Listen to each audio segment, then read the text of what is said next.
Grover Norquist making a speech at CPAC. Now, we showed you a loathsome part of that speech yesterday where he called liberals parasites. They do that kind of stuff willy-nilly, thinking there's no consequences for it. They can call at least 50% of this country, I would argue, based on issue-by-issue polling, a great majority of this country, parasites, and they think there's no consequences for it. But what's more interesting, in a sense, because we're used to that part, is what Grover Norquist is willing to admit about how he controls the Republican leadership.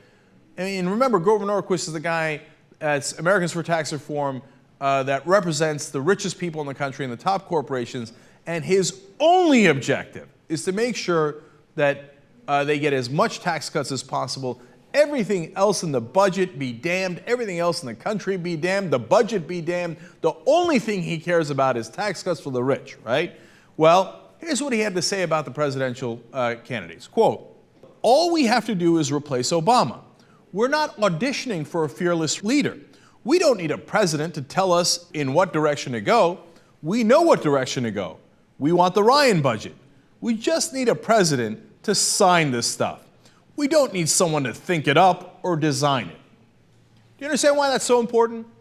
He's saying, look, we already got the House. Paul Ryan's budget already does exactly what we want, cut taxes to the bone, and then how do you pay for it? Well, obviously you take it out of the middle class, you destroy their Medicare. We already decided that that's the direction we're going. All we need from these Republican presidential candidates, whether it's Mitt Romney or anyone else, is to shut up and do as you're told. Bow your head and do what your corporate overlords told you to do. Here's Grover Norquist admitting it in public. He continues. "Pick a Republican with enough working digits to handle a pen to become president of the United States. This is a change for Republicans. The House and Senate doing the work with the president signing bills. His job is to be captain of the team, to sign the legislation that has already been prepared." It's already been prepared by corporate America, who signs Grover Norquist checks and who signs the paychecks of all of those Republican politicians. So he's like, all we need you to do is to be able to hold a pen. Shut up and do as you're told. That's all we need. And he's like, it doesn't really matter which of these guys, because they're all going to follow our orders anyway. It has already been prepared for them. The massive tax cuts for the rich. And Norquist is largely right about this, because every one of the Republican candidates says that they will give tremendous tax cuts to the rich. Whereas Mitt Romney is lowering taxes to 15% for most of the rich on almost all of their income, no problem. On capital gains and dividends, Newt Gingrich can outdo him. He's going to bring it to 0%. All you need to do is pick up a pen and sign it. Grover Norquist and the corporate overlords have already done their work. That's the Republican Party. You don't even need anybody to think. Why do you think they picked President Bush?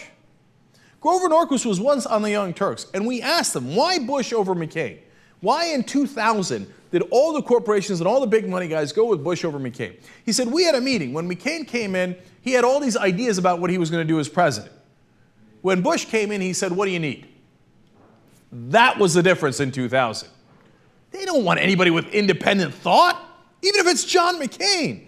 No. They need a guy who's just bright enough to be able to pick up a pen and go, okay, Grover, I'll sign your tax cuts.